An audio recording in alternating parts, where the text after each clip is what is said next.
and we'll see what happens with this one. Um, we're good. There it is. All All right. right. Now we're Ew. live. Now we Sweet cooking. deal. Now we're good. What is up, everybody? So we are recording, doing all that fun stuff too. Um, so guys, we are live with Mitch Osmond of Dad Nation. If you guys haven't seen the episode, he's been on. Amazing man, amazing dad, amazing coach, talking to dads about marriage and being a dad, just strengthening men to be the best man that they can be. Mitch, how you doing, man? I'm doing well, man. Thanks for having me on. Looking forward to having this conversation tonight. It's gonna be good. DJ, what's up, buddy? It's a good Friday night. Also, Do you guys have a good week?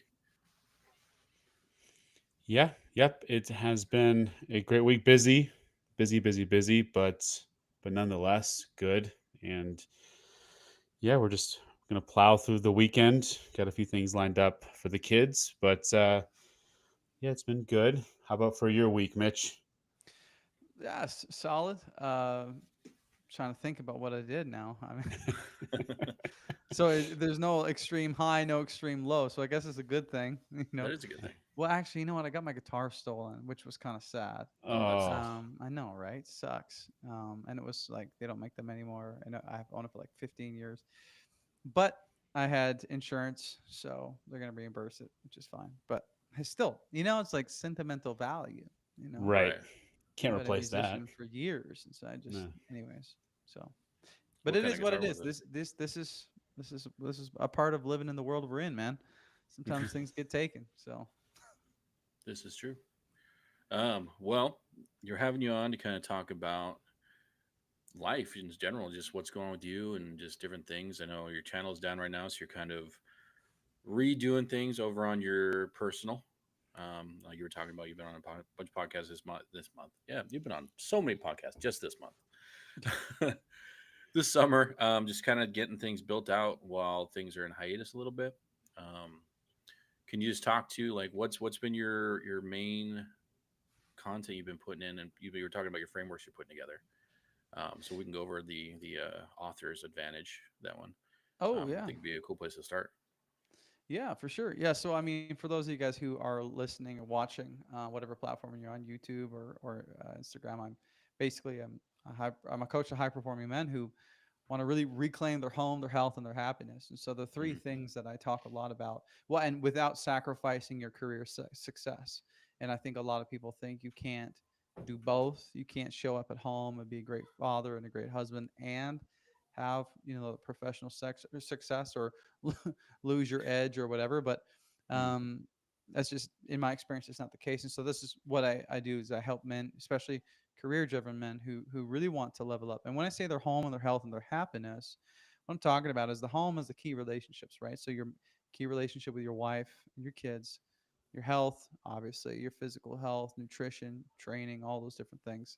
And then your happiness being your overall mindset. So I work with a lot of my clients are basically men who have achieved some level of professional success, who have launched businesses, and now flash forward 4 or 5 years later, they feel like they're disconnected from their wife.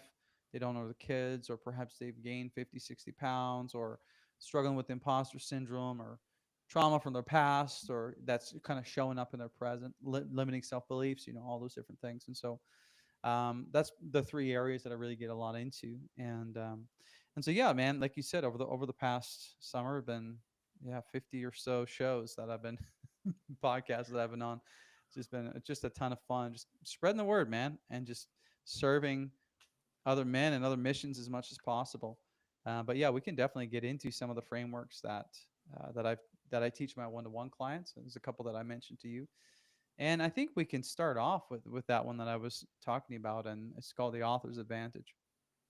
Now, this one is really all about, if you're the kind of person who finds yourself struggling with, feeling like a victim, from the past. So a lot of us, here's how we kind of think life goes. We feel like, the past happens to us. right? That shapes our present. And Hmm. then we sort of take this, not necessarily a victim mindset, but it's like, well, this is what happened to me. I can't change it. And so this affects how they show up. And then essentially what you end up doing is kind of limiting what you're capable of, and you're sort of, because you're sort of pinned down by maybe the lies that you've believed in the past, the things that people have said over you or about you, whether it's parents or colleagues or high school bullies, or you name it. um, and then what happens is that impacts our future because we start doubting ourselves. We don't show up as powerfully as we know we could. We don't take that chance. And so people typically think it's past, present, future. And that's an intuitive way of thinking. Well, the author's advantage really kind of flips that narrative on its head, right? And says, you know what? As children, our environment shapes our attitude, right? So the situation, the home we grow up in, our parents or siblings, all that stuff, how we're raised shapes how we see the world, and how we think. And a lot of people think that even as we grow into adulthood, that still happens. But we get to flip the script, and we can say, no, no, no. No longer does our environment shape our attitude. In fact, now our attitude can shape our environment, Hmm. the rooms we get ourselves in. And so the author's advantage really just says, you know what? We're going to flip this script on its head, and we're going to start with a very, very clear picture of who you want to become as a man, as a husband, as a father. Going to paint that picture, and get very, very strategic. And then we're going to really reverse engineer that very clear picture into daily action steps in the present, and say, what kind of man do I have to, what kind of decisions, what kind of thinking do I have to get myself to that future? And then the last step is actually past. So we go future, present, past. And then we actually speak to the past, because the past only has the meaning that we assign to it. You understand what I mean? What happened to you doesn't have to determine your trajectory. We can assign a different meaning to those things and pull that into alignment with our future. So, for example, I was told when I was a kid, you're not the smart one in the family, right? Like that's your older sibling. I was told that I would never really amount to anything, and there was a lot of different things. And so for years, guys, I delayed the launch of the Dad Nation, the podcast and the coaching. It took me about 3 years to work through that limiting self belief, because I was still saying, as a 35-year-old man, you're not the smart one, right? You don't have anything to offer the world. And so what I did was, then, using this framework, is I began to observe my past, which we can talk a little bit more about how to do that in the process we go through. And I rewrote some of that truth, and I said, no, no, I am intellectual. I am an intellectual. I have much to offer this world and those that I love. And I essentially extracted a lot of those lies that I believed from the past, and I essentially brought it into alignment with the future that I painted, which was, I wanted to be a coach. I wanted to be, someone who could help men one day. And so that whole framework is really just designed to help you understand as a man that you're not on this set trajectory because of what happened to you. You know, your past happened for you. It can happen for you, right? If you let it. Does that make sense? Hmm. Yep. Yeah, I think. So, Oh, go ahead. oh, Sorry. go ahead. No, you No, go ahead, DJ. I was gonna say that it makes a lot of sense because your brain is a very powerful tool. It can work against you or it can work for you. Hmm. And when you start to reframe things and start to look at things and how you want it to be, your brain starts looking for those things on how can I prove it right. Mm-hmm. Versus if you're believing the lies and you have the lies stuck on you, you look for those truths. How is it that I'm not smart? Why is it that I'm not succeeding? Your brain just knows the only reality that you're putting it into it. So, yeah, I really like that you're it makes total sense on what you're saying. And if we have a listener on here who is trying to get to that point, how do you get past those lies? How do you start to look towards the future and start to, because maybe somebody hasn't been there where they thought about what they want to be, they've only thought Mm-hmm. about what they are in the present. And so how do you help somebody get to that point? Yeah, yeah, for sure. Yeah, no, I think we all are aware of where we're at in the future or the present. So let's talk about future and then past. Okay. Mm, And the past one we'll spend the most of the time on because there's a lot of work to be done there. But what we need to do is we need to begin with the end in mind, right? So, for example, with my clients, I do a eulogy writing exercise with every single one of them. And I get them to write the eulogy. Like, what would your wife say today if she was standing over your coffin at your funeral about the man, husband, and father you were? It's very sobering. It's raw, and then we're going to write, 2.0. If you were 100% the man that you were called to be, faithful living out, in your relationship with the Lord, in your relationship with your wife, your relationship with your kids, all those different things. What would she say about you at that version of your funeral, that legacy that you left? And there, right there lies that tension of the man that I am today and the man that I know I could be if I went all in. mm, And in this gap, this is where we have that anxiety, that frustration, that thing that eats us alive because we know we're not quite all in. We're not quite going for it, right? So a great, obviously you don't have to go that deep into it, but a great way to get a really clear picture of the man that you want to become is, um, have you guys ever heard of the question or the 3 year exercise before? no.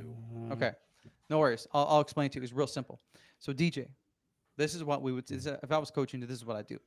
I'd say, hey DJ, I want you to picture for a moment. It's 3 years from now. So what's this? 2025. So 2028. Okay, and I bump into you in the airport, and I'm like, DJ, dude, how you been? It's been like 3 years since we were on IG Live. How has it been? And if you were to answer me, Mitch, the these past 3 years have been the best 3 years of my life. The question is now, what would have to be true about the last 3 years to make them the best 3 years of your life? What we do now is we take every single area of our life, our spirituality, our finances, our marriage, how we're showing up as a father, our career, like you name it, everything, our fitness. And then we begin to write this movie scene, if you will. It's like that final scene where we're driving off in the sunset, and it's like you're going to say, I am so you can answer questions like, how much time are you spending with your family a week? How much time are you working a week? Where are you living? How much are you making per year? What is your relationship with your wife like? What does like everything down to like what kind of car are you driving? Where are your kids going to school? You name it. What is your relationship with the Lord like? What do you do in your spare time? And you begin to really get very, very, very clear about this. And then we say, okay, now we have a very clear picture because remember, 10 years from now is too far. Five Mm, years from now is still a little bit far. It's hard to wrap your head around. But 3 years, you can almost kind of mentally taste that a little bit. You know what I mm, mean? And so we paint the picture, and then we start reverse engineering that picture. To be like, okay, well, if I want to be so say for example, if it's your finances, you would say I want to be making 200K in 3 years. All right, well, what do I need to start doing? What are the systems and the strategies and the actions that I need to start taking today, moving forward? Right. So we break it down. So that's just a real simple exercise. 3 years from now, right?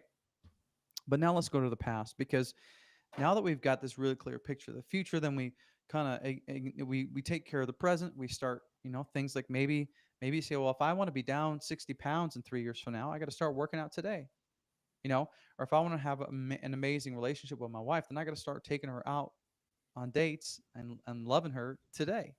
mhm. All those different things. And so now we're going to take, obviously we've sort of loosely talked about the present, but I want to spend the most of our time in the past because this is where it gets sticky, and this is where most guys fall off the map. This is where guys don't put in the work because it's the most difficult stuff.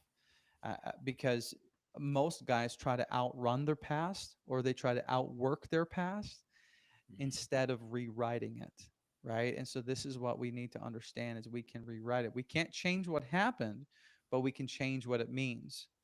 And so there's 5 mental scripts that in my experience every guy I've ever coached with struggles with one or all of these. I've struggled with all of them.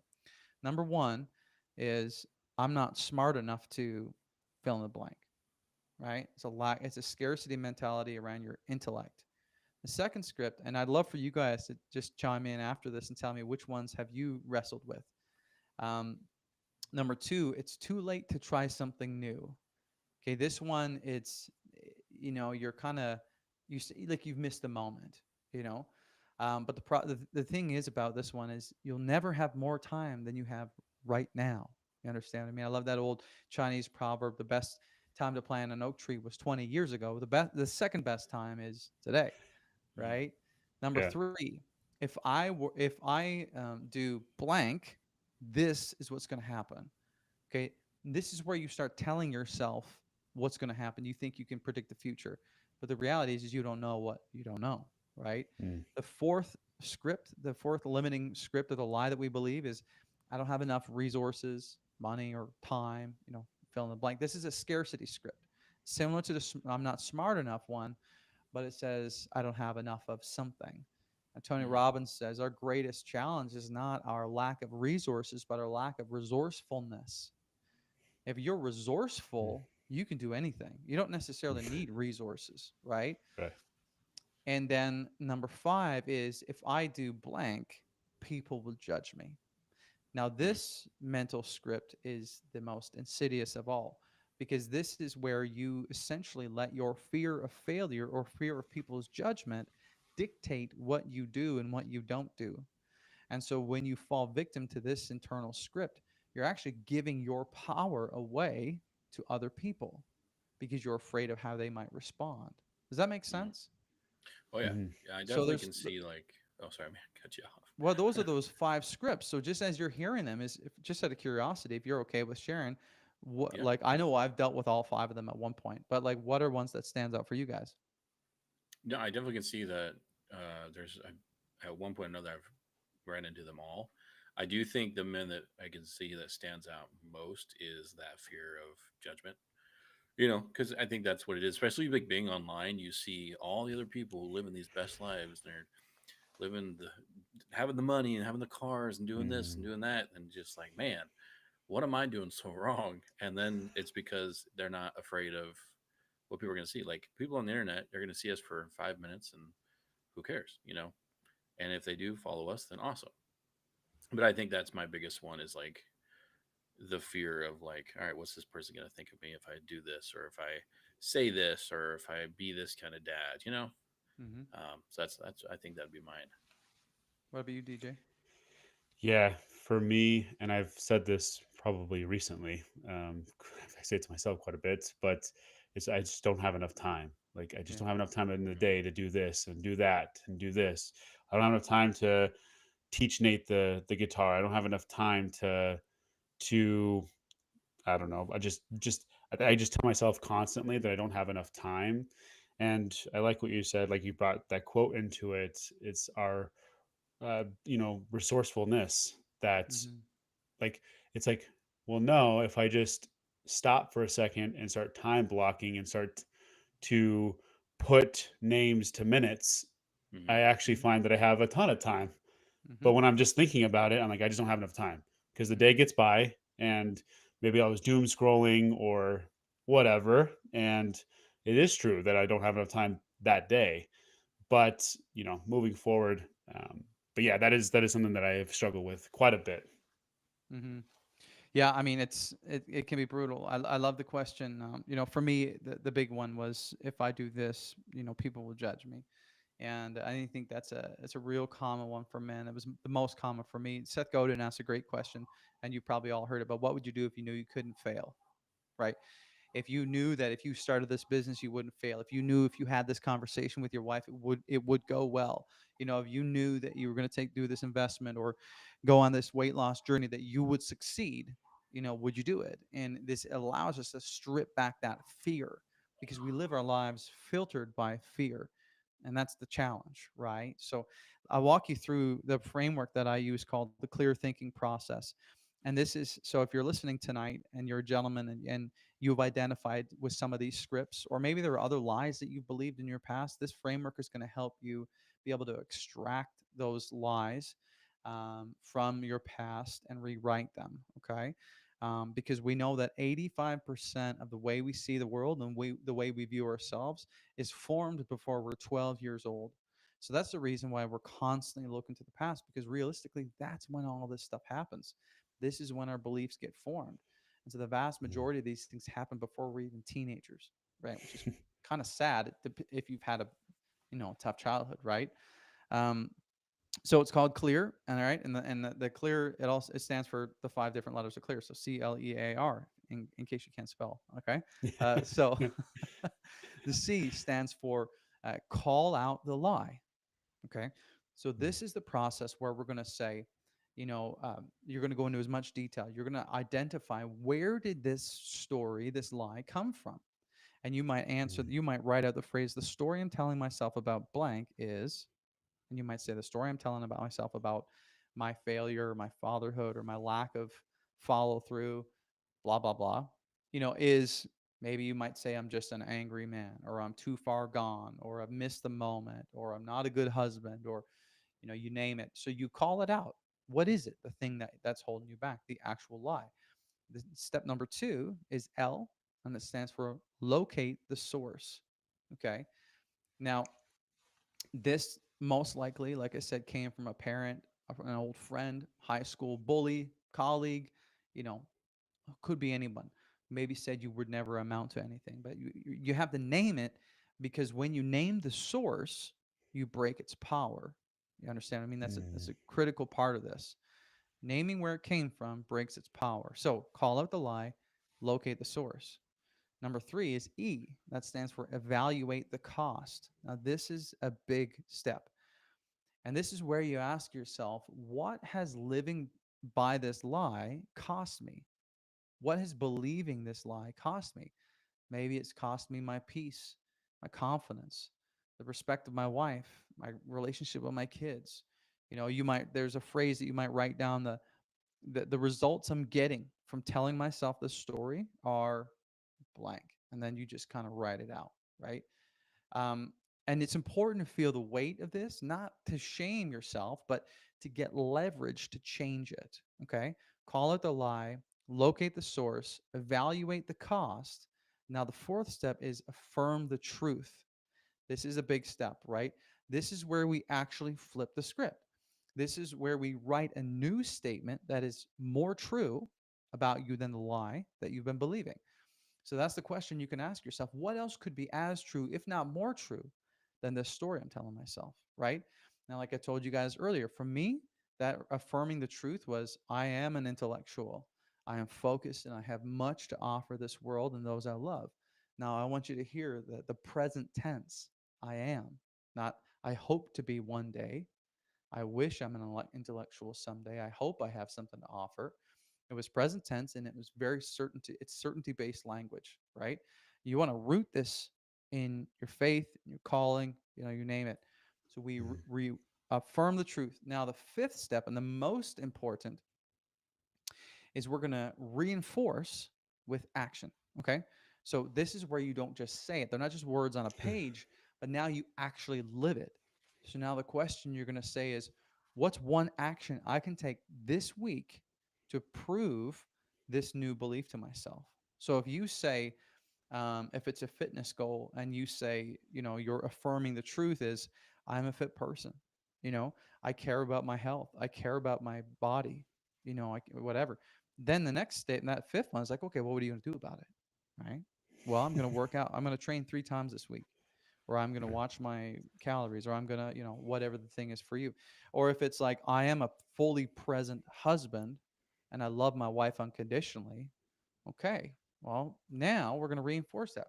What does that mean for a fully present husband who loves his wife unconditionally? Well, okay. Well, it means I'm going to I'm going to power down my phone from 6 p.m.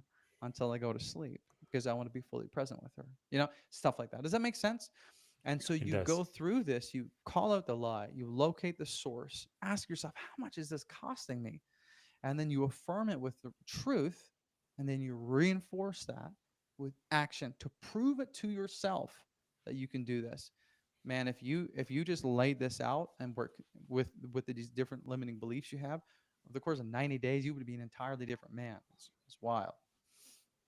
Yeah, I think it's really cool when you say reaffirm with action, because Mhm. you can tell yourself your things all day long, but if you don't reaffirm it with action, your body's like, yeah, right, buddy. Like, come on. Like, it doesn't trust you when you say something. But if you actually put in the action behind the words, it's like, your body starts to, well, all right, I see you. Like, and it starts to believe that you're actually going to achieve what you're saying that you are. And Hmm. so I like it. And I also like you said, what does it cost me to live out these lies? Like I had a boss just recently tell me, he's like, okay, you tell me you want to make, let's say $120,000 a year. Let's say if you take 2 weeks off, that's about 2,080 hours of, of working days. And so let's say you give somebody an hour of your time. Well, you've costed yourself $58 when you could have been selling for that entire hour. So he's like, I Hmm. want you to look at it that way, and I want you to kind of get selfish with your time if you truly want to make $120,000 a year. He's basically taking what you said, reverse engineer it, and say, okay, what is it costing me? And not to say like I can't give my time away, but I have to know what it's costing me to give my time away. 100%. And so, yeah, it makes a ton of sense. Well, and this idea about time, oh, I'm so passionate about it. This has been just wrecking me lately. This quote, but I've been sharing it on a lot of different podcasts I've been on. But time is the only currency we spend without knowing the remaining balance. Right? We don't know how much we have left, and we spend it all the time, and we spend it on stupid stuff. Boys, I could have 60 minutes left or I could have 60 years left. I have no idea.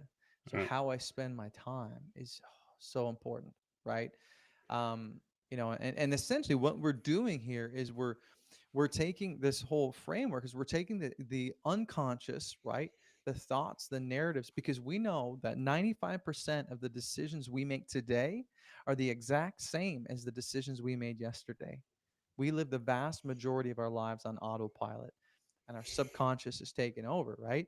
And so what we're doing here is we're extracting these beliefs that are really actually running our lives, and we're bringing them into the conscious mind.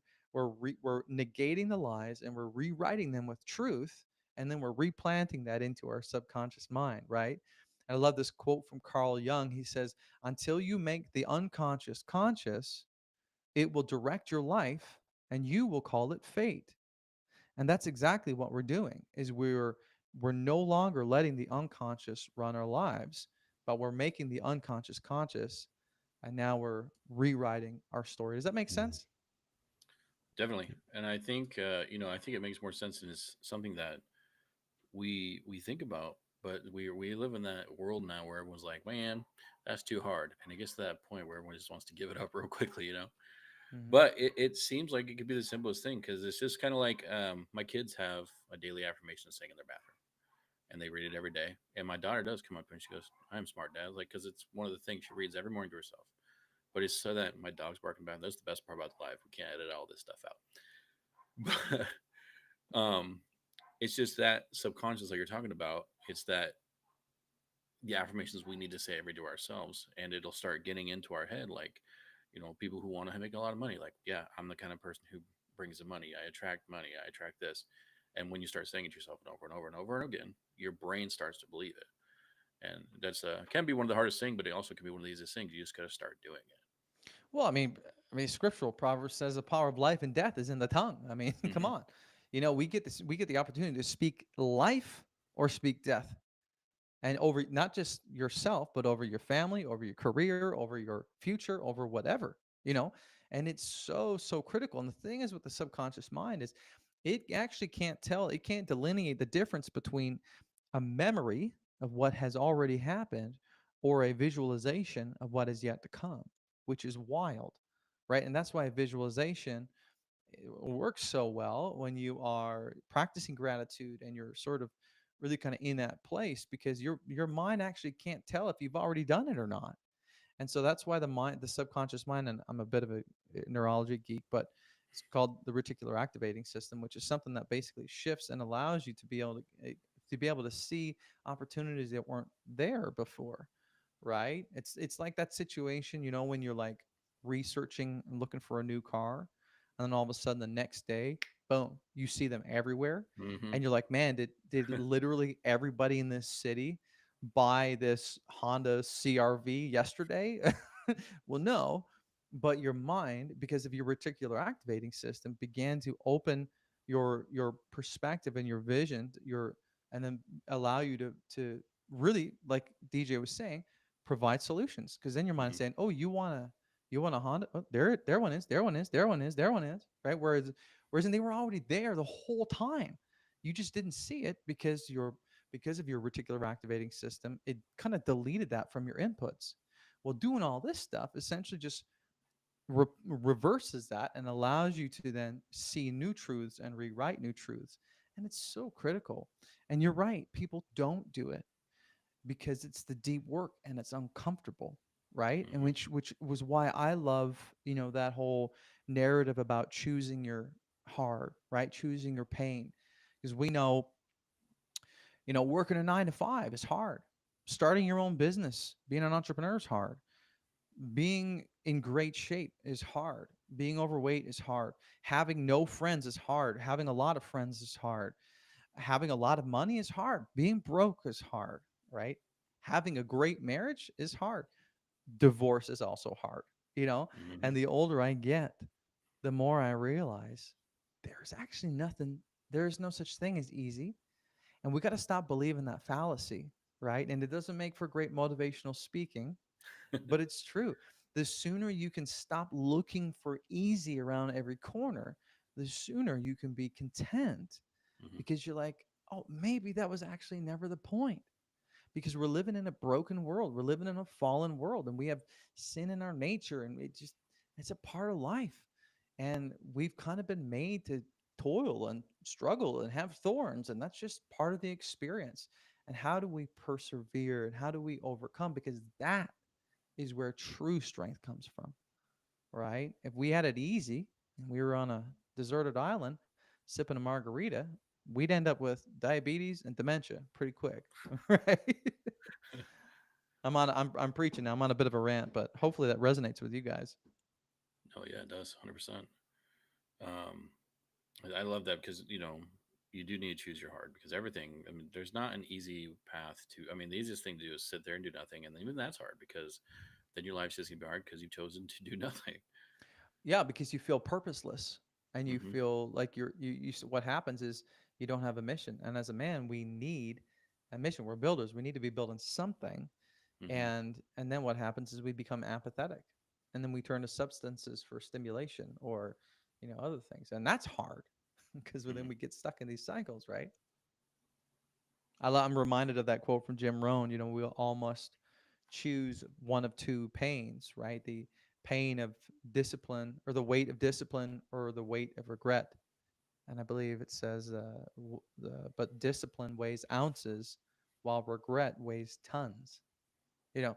And so essentially what he's saying is, will you choose the weight of discipline, which is still going to be, or it's still going to be weight, it's going to be significant, or the weight of regret, which at the end of their life, going back to this eulogy exercise that I do with my clients, you do not, because there's 100% chance that you're going to draw your last breath one day. And Hmm. do you want to have regret when you're breathing out the last breath, or do you want to have gratitude for a life full, like, you know what I mean? I tell my wife Hmm. all the time, I'm like, I'm gonna die with nothing left in a tank. You know what I mean? Like zero. And that's how I think we all ought to live. But Definitely.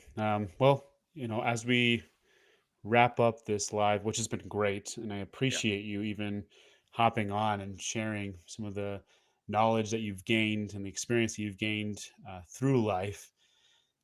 But yeah, just if you want to share where people can find you, how can they plug into your program? How can they get to that next level with you? I think that'd be the next great step, and then we can kind of wrap everything up. yeah, yeah, well, awesome, man. Well, thank you for asking, you guys. I really appreciate it. There's a couple things. First thing, if you're watching this today, and maybe if we post this on Instagram, you guys can put this in the description. But I'd love to give you a free gift for listening today. And it's just called the Connection Code, and it's 50 questions that are designed to spark the fun and bring the fire back. And that's because, let me share a quick statistic with you. 7 out of every 10 divorces in the United States are initiated by women, right? We know that in situations where the wife is a high earner or she's got an education, that statistic jumps to 90% of divorces are initiated by women in the U.S. today. Now, of those divorce reasons, 80% of the time, it's because the wife feels emotionally disconnected from her partner. Okay, now what does that tell us? We got some work to do, but they feel disconnected emotionally, right? 100% of my clients struggle with this as men. So what this tool is essentially it's just a list of 50 questions that are tried, tested, and true that cover everything from like your dreams, your passion, intimacy. It gets real spicy, boys. And the thing is you just all you need to do is take 2 or 3 questions off the list, and whether it's you take her out on a date night or you maybe put the kids down, you pour up a glass of wine, whatever, and then just and I'm telling you, man, I get women contacting me all the time, be like, who was this man that you gave this list to because he that last night was wild, so I'm telling you, I'm handing it to you on a silver platter here. But if you just go to dadnationco.com/code, you can get it for free, and it's a powerful tool. But yeah, that leads me to the next point. If you want to know more about me, you can check out the Dad Nation podcast. It's a globally rated top 10% podcast, 33,000 monthly listeners. So it's awesome. Doing a ton of good work there. I bring in industry professionals and experts and talk about everything that you run into as a husband, man, and father, all the challenges, and then the website is just dadnationco.com, and you can find me there. And honestly, if you just YouTube, whatever, it's without sounding vain, if you just Google Dad Nation, you'll see my Mhm. face. So just hit a link somewhere there and you'll find me. But would love to connect. Whether it's you just want to check out the podcast or you want to have a conversation about what it looks like to work with me one to one, happy to do that as well. But at the end of the day, I'm just here to serve you and your audience as powerfully as I know how. So I just hope that this conversation has resonated with you all listening. Yeah, it's always a good time talking with you. We here, as you know, on the podcast, we like to bring in high performing dads that just are killing it in life. And obviously, you know what you're doing. And talking to dads and just breathing new life into dads is a lot of the time what they need. Mm-hmm. So just thank you again, as like DJ said, just thank you for taking the time to be here with us tonight. Um, and yeah, guys, if you have a chance, go follow Mitch. Amazing man, puts out amazing stuff, and we'll hopefully do this again. Sounds Cool, cool. good. Thank you for having me on the show, gentlemen. Yeah. All right, we'll talk to you guys later. Everybody in chat, if you guys enjoyed, go give Mitch a follow. I know there's a few people in here right now, so we got a few people roll through on both Insta and YouTube. Cool. If you guys did like these lives, by the way, let us know, and we'll do these more. Because we've been talking about doing it for a while, so this might light a little fire under our butts to actually do it. So cool. All right, guys, we'll catch you guys in the next one. All right. Peace.